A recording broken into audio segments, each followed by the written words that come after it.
শুভ সকাল আমার প্রিয় পরিবার। তোমরা সকলে কেমন আছো? আশা করছি যে যেখান থেকে আমার ভিডিওটা দেখছো সকলে ভালো আছো। তোমাদের আশীর্বাদ আর ভালোবাসায় আমরা অনেক অনেক ভালো আছি। তো বন্ধুরা, আজকের ভিডিওটা শুরু করেছি সকাল একেবারে 6:45 থেকে।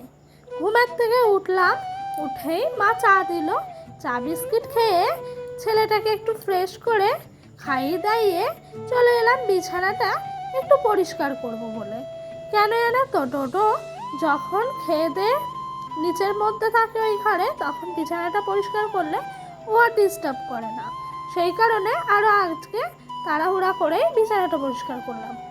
তারপরে ডোডোর জন্য একটুখানি ভাত বসিয়ে দিলাম গ্যাসে। কেন বলো তো, আমি আজকে ভাত খাবো না, শুধু ডোডোকেই ভাত দেবো, সেই জন্য আরও বাটির মধ্যেই বসালাম। তো বন্ধুরা, কালকে জানো তো এই যে ঘুগনিটা ছিল, তো সেটা মাছ টিফিন কৌটোয় ভরে ফ্রিজে ভরে রেখেছিল। সেই ঘুগনিটা একটু অনেকক্ষণ বের করে রেখেছি সকাল সকালে। কেন বলো তো, তাহলে স্বাভাবিক টেম্পারেচারে আসে আর খেতে গিয়েও অতটা ঠান্ডা লাগে না। না হলে আমার ফ্রিজের খাবার তো কদিন অভ্যাস নাই, তো খেয়ে কদিন ঠান্ডা লেগে গেছিলো জানো। তার জন্য আমি আরও বাইরে বের করে রেখে দিয়েছি।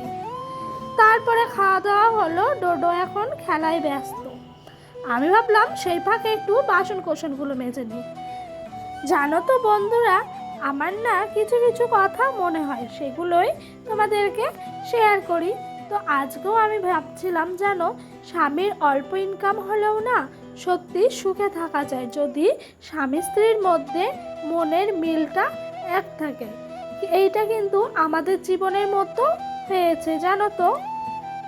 আমার বর হয়তো লাখ লাখ টাকা বা কোটি কোটি টাকা ইনকাম না করলেও আমরা কিন্তু দিন আনা দিন খেয়ে অনেক সুখে শান্তিতে জীবনযাপন করছি। তাই আমার মনে হয় লাখ লাখ কোটি বা সোনা দানা এইসবের ব্যাংক ব্যালেন্সের থেকেও আসল হলো শান্তি।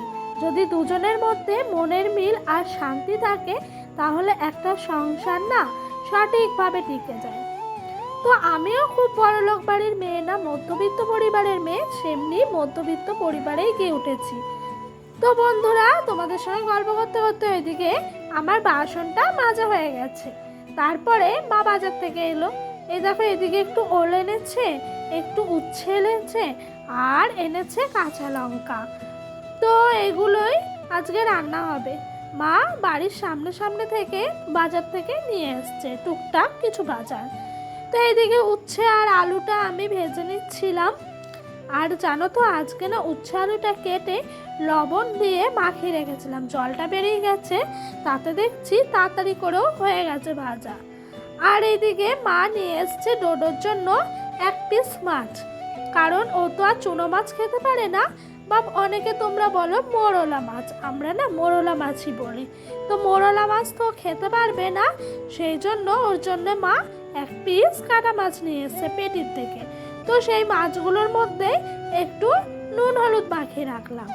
আর ওইদিকে আমার মা কচু আর আলুটাকে লম্বা লম্বা করে কেটে রেখেছে। তো বন্ধুরা, তোমাদের প্রথমেই বলি, তোমরা যারা যারা আমার ভিডিওটা এখনো অবধি দেখছো তাদেরকে অনেক অনেক ভালোবাসা। আর আমার ভিডিওটা তোমাদের যদি ভালো লেগে থাকে তাহলে প্লিজ একটা লাইক কমেন্ট করো। আর যদি ভিডিওটা তোমাদের আরও ভালো লেগে থাকে, চ্যানেলটা অবশ্যই যেন সাবস্ক্রাইব করো, পাশে থাকা বেল বাটনটা প্রেস করে দিও। কেন বলো তো, তাহলে আমার নতুন নতুন ভিডিওগুলো তোমাদের কাছে সবার আগে পৌঁছে যাবে। তো বন্ধুরা, তোমাদের সঙ্গে কথা বলতে বলতে ওইদিকে আমার মোরলা মাছ আর ডোডোর জন্য পেটির মাছ ভাজা হয়ে গেল। এইদিকে না একটু মাছটাকে তোমার আলু দিয়ে কষিয়ে কচু আলুর তরকারি করে মাছটা না ভেজে লাস্টে দিয়ে দিলাম। আর এই তরকারিটা জানো তো আমার অনেক প্রিয় একটা তরকারি। বন্ধুরা, তোমরা কারা কারা আমার ভিডিওটা দেখছো তোমরা কিন্তু অবশ্যই আমাকে কমেন্ট করতে ভুলবা না যে এরকমভাবে তোমরা কে কে এই তরকারি খেয়েছো, আর যদি কেউ খেয়েও থাকো আর কেমন লাগে সেটাও বলো। তো বন্ধুরা, তারপরে এদিকে আমি একটু ডোডোকে নিয়ে ব্যস্ত ছিলাম, কারণ ওকে ঘুম পাড়াতে হবে। তো ঘুমটুম পাড়িয়ে দেখি মা এসে তোমার আলু, তারপরে কুমড়ো, সব সবজি দিয়ে মাছের ঝোলটা করে ফেললো টকবক দিয়ে। আর বন্ধুরা, এই দেখো, এটা দেখছো, এটা হলো আমার ঠাম্মা আর এটা হলো আমার বাবা। তো আজকে আমার ঠাম্মার মৃত্যুবার্ষিকী, তাই আর কি মা কিছুই করেনি সেরকম, দুজনের জন্য দুটো মালা এনে আর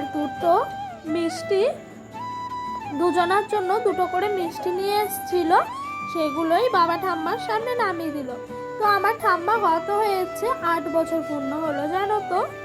তারপরে আর কি মন খারাপ শেষ করে এইদিকে চলে এলাম ফ্রিজে, যে দেখতে ফ্রিজে কি কি খাবার আছে। তো ফ্রিজটা খুলতেই দেখি এইদিকে দুটো মিষ্টি ছিল, তার মধ্যে অর্ধেকটা মিষ্টি না আমি ডোডোকে খাইয়েছি, আর যে মিষ্টিগুলো আমার বাবার ঠাম্মাকে দেওয়া হয়েছিল না, ওইগুলো মা তোমার ছাদে দিয়ে এসছে কোনো পাখি টাকি যাতে খেয়ে নেয়। তারপরে দেখছি এদিকে একটু তালের বড়া ছিল, সেই জন্মাষ্টমীর তালের বড়া, দেখেছো ফ্রিজের মধ্যে এখনো পড়ে আছে। তারপরে দেখছি কিছু লেবু আছে, তো ভাবলাম কি খাবো, দুটো তালের বড়াই নিয়ে নিলাম একটু খাবো বলে। তো বন্ধুরা, তারপর ভাত টাত খেয়ে একটু রেস্ট করলাম। তারপরে না ডোডো ঘুরতে যাবে, ওর মিমিরা এসছে ডোডোকে ঘুরতে নিয়ে যাবে।